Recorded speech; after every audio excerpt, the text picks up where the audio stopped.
नमस्कार, मैं हूं नमन शर्मा। आप देख रहे हैं व्यू वन न्यूज। आम आदमी पार्टी के अरविंद केजरीवाल द्वारा आरएसएस और भाजपा पर किए गए कई सवाल और उनके जवाबों की हाल ही में जंतर मंतर पर जनता की अदालत नामक सार्वजनिक सभा में अरविंद केजरीवाल ने प्रधानमंत्री नरेंद्र मोदी और आरएसएस प्रमुख मोहन भागवत पर तीखे हमला बोला।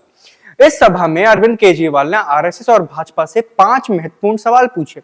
अब ये सवाल क्या है, आइए जानते हैं। भाजपा आरएसएस ने उन पर क्या प्रतिक्रिया दी, ये भी जानेंगे। केजरीवाल का पहला सवाल था, भाजपा के नेताओं को धमकाने और डराने के लिए ईडी और केंद्रीय अन्वेषण ब्यूरो यानी सीबीआई का इस्तेमाल करना क्या सही है?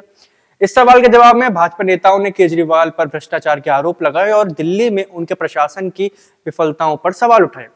दूसरा सवाल, क्या आरएसएस प्रमुख मोहन भागवत ने कभी प्रधानमंत्री मोदी को गलत काम करने से रोका? इस सवाल पर भी बीजेपी के नेताओं ने कोई सीधा जवाब नहीं दिया, बल्कि केजरीवाल को ईमानदार और उनकी पार्टी की नीतियों पर सवाल उठाने लगे।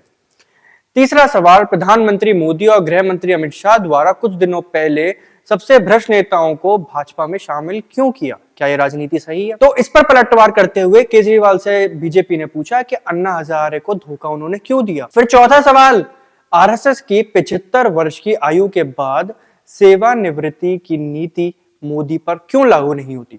इस सवाल पर भाजपा ने कोई स्पष्ट प्रतिक्रिया नहीं दी। और अंत में पांचवा सवाल, क्या मोहन भागवत को जेपी नड्डा के बयान से दुख नहीं हुआ कि भाजपा को अब आरएसएस की जरूरत नहीं है? इस सवाल के जवाब में भाजपा ने कहा कि केजरीवाल अपने घर के कामों को छोड़कर दूसरों पर उंगली उठा रहे हैं। इन सवालों के बाद दिल्ली भाजपा के उपाध्यक्ष और पूर्व आप नेता कपिल मिश्रा ने केजरीवाल पर आरोप लगाए कि उन्होंने दिल्ली की समस्याओं को हल करने में विफलता पाई है। उन्होंने कहा कि जन लोकपाल का क्या हुआ? यमुना साफ क्यों नहीं की गई? दिल्ली की हवा इतनी प्रदूषण क्यों है? सड़कें टूटी फूटी क्यों हैं?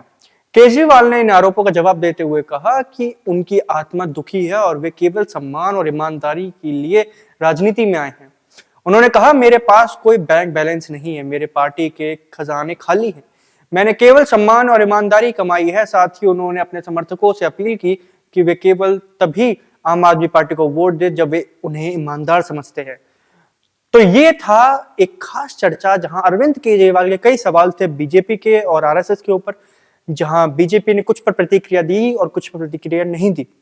राजनीतिक गलियारों में अब इन सभी सवाल और जवाबों से नई बहस शुरू हो गई है। तो अब देखना यह होगा कि आने वाले चुनावों में इसका कितना असर होता है या असर देखने को नहीं मिलता। ये तो खैर आगे ही पता लगेगा। फिलहाल के लिए आप देख रहे थे व्यू वन न्यूज। मैं हूं आपके साथ नमन शर्मा।